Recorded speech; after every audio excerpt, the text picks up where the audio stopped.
Hello, my name is Susan Dinkle, and this is my module number 1 for EDL 854, Building Finance.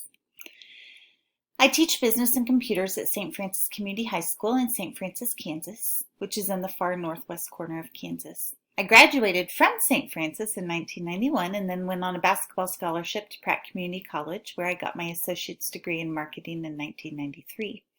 I then went to Kansas State and got my bachelor's degree in secondary education business in 1996. In 2001, I began getting my ESL certification through Emporia State and decided to complete my master's in curriculum and instruction, and completed that in 2006. I currently also am junior high volleyball and basketball coach and junior high athletic director. Just a little bit of information about our district. We have 264 students in grades pre-K through 12. Our minority enrollment in the district is around 16%, and the majority of those are Hispanic. We are a rural district. 38% are qualified for the free and reduced lunch program, and to be quite honest, there's probably more who qualify for that, but they don't fill out the paperwork. We do have very high graduation rates and a 95% attendance rate. Just a little bit about me. I have 2 children, a daughter, Emily, who's a junior at K-State. She's majoring in animal science, and a son, Brady, who has not graduated yet.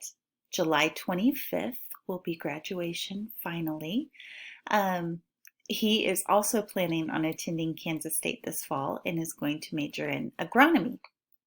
My husband and I own a feed mill. He works at the mill. I teach so I can pay the bills. So 10 things that I learned from the readings. Site-based management or school-based management. There are 5 benefits to it. Those who understand needs are able to make the decisions. Individual sites receive the resources. We create a pool that allows us to try new strategies, go out and actually attempt to put into play what needs to happen. We're service-based, yet it's driven by quality, and our goals can be aligned with the financial resources that we have available to us.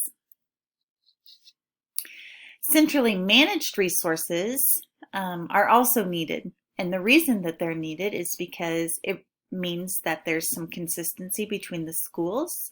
It's also a little more cost effective. Obviously, buying things in quantity, sometimes we get better discounts, so it's worth it.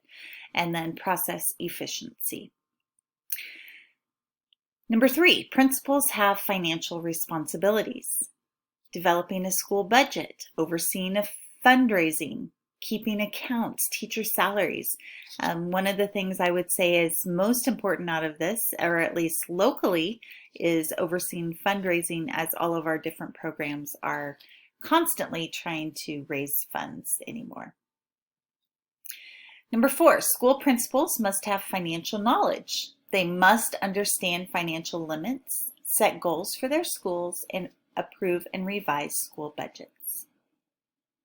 Number 5, school principals must have accounting knowledge. They must understand what balance sheets, income statements, profit and loss statements are, what gross profit, net profit, what current ratios and quick ratios all mean, and how to incorporate that into their school.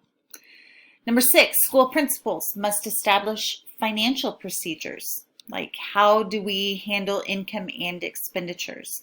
We also have to make sure that we are carrying it out legally with rules and regulations in place. Our school income must be handled appropriately, and all bodies who handle that money must follow the guidelines.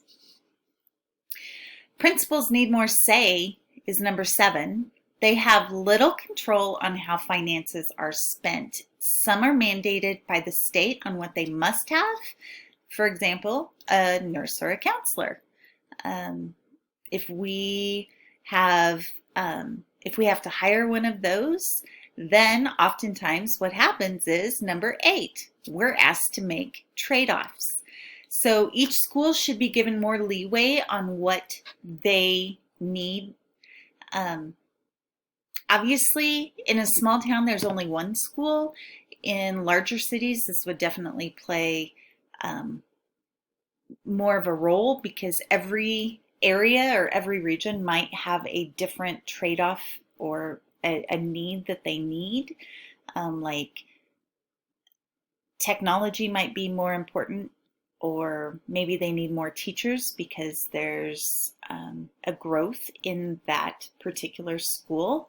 So those are the types of things. Maybe some of their teachers are new and they need more professional learning. Maybe some of those teachers are old and they need more professional learning about how to implement new ideas.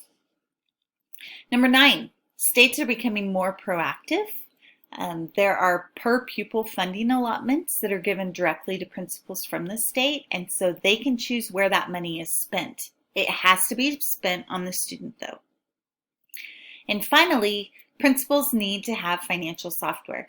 So accounting software is needed to track those income and expenses. It also must show projections like planning and forecasting. Things I've never seen my principal do. I've never seen him plan a budget, keep accounts, or pay attention to teacher salaries.